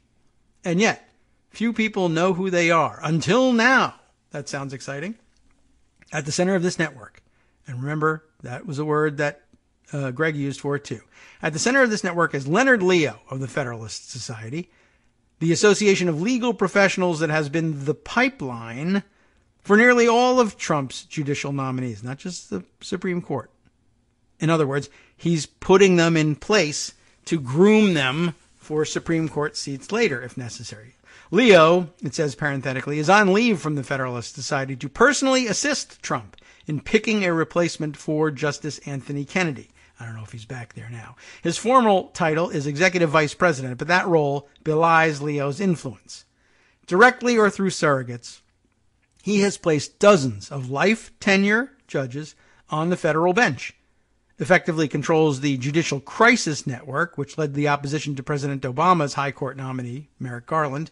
He heavily influences the Beckett Law Fund, the Beckett Fund law firm that represented Hobby Lobby in its successful challenge of contraception. Remember that thing you thought you knew about the law? Poof. Religious freedom now is, well, if you're a company with a religion, you can do whatever you want. What? Seems stupid, right? Seems arbitrary. Seems like a new creation, an invention. Writing the law. Activist judge. Well, so what? We want it that way. They're gimme-tarian too, And, by the way, Leo now supervises admissions and hires at the George Mason Law School, newly renamed in memory of Justice Antonin Scalia, my own alma mater, if you can believe it. Leonard Leo was a visionary, said Tom Carter, who served as Leo's media relations director when he was chairman of the U.S. Commission on International Religious Freedom, there's that term again, in an exclusive interview with the Daily Beast. He figured out 20 years ago that conservatives had lost the culture war. Abortion, gay rights, contraception, all those bad things, right? Conservatives didn't have a chance if public opinion prevailed. So they needed to stack the courts. In other words, that's the weak spot. We've lost the culture war. Abortion, gay rights, contraception. If public opinion prevails, those things will all be protected. we need to do this. We need judges who will simply be willing to say, I don't think so. And I don't even really have a reason. I'll try to come up with one so that you don't figure out what I'm up to and dislodge me before I accomplish my mission. But if I don't have one, I don't have one. I'm just going to be gimitarian about it. Poof. No precedent. Goodbye. That's what I say. Maybe it'll be taken up on appeal, but pretty soon it won't matter. So he says they need to stack the courts. Amazingly, said Carter, Leo has succeeded in this mission with few people taking notice. The Christian right has been written about a lot, but hardly anyone talks about the Catholic right. Carter said, 4 Supreme Court justices. They're more successful than anybody. The NRA, the Israel lobby, Big Pharma, no one else has that kind of impact. Now, Leo is a member of the secretive, extremely conservative Knights of Malta. This makes it sound conspiracy-ish. A Catholic order founded in the 12th century that functions as a quasi-independent sovereign nation with its own diplomatic corps, separate from the Vatican, United Nations status, why, and a tremendous amount of money and land. Well, that's how, anyway. The Knights, which recently have tussled with Pope Francis and resisted his calls for reform, take their own set of vows, as monks do. On the surface, the primary work of the order is humanitarian work around the globe, but is also home to noted Catholic conservatives, including Cardinal Raymond Leo Burke, a frequent foe of the reformist Pope. Leonard's faith is paramount to him, Carter said. When he traveled, staff members had to find him a church near where he was staying so he could attend Mass every day.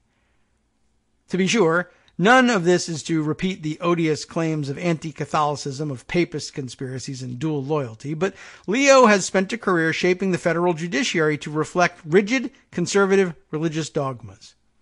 Those include the notions that human life begins at conception and that homosexuality is immoral. The reason is that the moral natural law is as part of the fabric of the universe as laws of nature, and it trumps any secular law that humans or legislatures might dream up. Therefore, if you don't have precedent for it, who cares, essentially is what they're saying. As developed by St. Thomas Aquinas, and he was a good thinker, and a millennium of subsequent philosophers, everything has its natural functioning and its unnatural misuse. Food is for nourishment, not gustatory delight. Sex is for procreation, not pleasure. Sensual enjoyment is luxuria, a sinful diversion of pleasure from its intended purpose of reproduction. Moreover, men and women are complementary to one another. Heterosexual marriage is part of the structure of the universe. Thus, the Catholic Catechism teaches that homosexual acts are intrinsically disordered. You know what they say about these things. And life begins at conception, making abortion and even contraception acts of murder. And since God has decided all of these facts and left no precedent behind, individuals have no rights, secular or religious, to decide them for themselves. Do you want to get 5 of these guys together? Leo's religious beliefs have also occasionally manifested as bias against other faiths. And that's not hard to imagine. He was, for instance, playing a leading role in 2011, opposing the Ground Zero Mosque in New York. Fantastic guy. Now, he's most closely associated, of course, with the Federalist Society, and that's the part with which we'll want to be concerned, and that's the part which comes next in the article. Do read it. He didn't found it. He joined it in the 1990s. Sometimes thought of as a legal association, this is a good point, the Federalist Society is actually a large right-wing network that grooms conservative law students still in law school, sponsoring everything from free burrito lunches to conferences, speakers, and journals, links them together, mentors them, finds them jobs, and eventually places them in courts and in government. It's like a large-scale fraternity, knitted together by ideological conformity. They didn't respond, by the way, to Daily Beast's requests for comment for this article. Not surprising. But yes, you should realize that. The burrito lunches, the speakers, yes, gets you in, right? Like a club, not threatening. But think about that, too, at the end there. They sponsor conferences, burrito lunches, speakers, and journals. What does that mean? Don't let that slip by, right? When I asked, well, was Kavanaugh even the editor-in-chief of the Law Review at Yale Law School or anything like that? Traditionally, top-of-the-class kind of thing, the sort of thing that gets you hired by clerk to clerk for people like Kaczynski. I don't know whether he did or didn't. But here's one thing that they can do for you. If you aren't smart enough, or you get shut out of by a legitimately great student, the editorship of the law review, and therefore you're no longer tops for selection to some of the feeder judges that can put you on the Supreme Court later. How about if the Federalist Society founds a law journal, not the law review, the official law review at your school, but a new law journal that, whatever it is, information law journal of the Federalist Society, and makes you the editor-in-chief of it because you've been active in Federalist Society activities all along. Then suddenly you have like a huge and impressive-looking credit to your name. Judges are interested in you. Kaczynski can justify hiring you even if you're not in the top 10% of your class, whatever, maybe you are. And then poof, all of a sudden, you're with a feeder judge. You move along to the Supreme Court. The credentials are established. That's what the Federalist Society does. We'll talk more about it, I bet, later this week. From Daily Kos Radio on networksradio.com. You have been listening to the Kagro in the Morning Show with David Waldman. All right, time now to hand things over to Justice Putnam for the West Coast Cookbook and Speakeasy. I see a couple of interesting things here. A GOP operative says there are different grades of sexual assault, and Kavanaugh's isn't even a second-grade assault in the fourth degree. What else? Commerce Secretary Wilbur Ross now deposed about plans to rig the 2020 census. Keep an eye on that one. Next.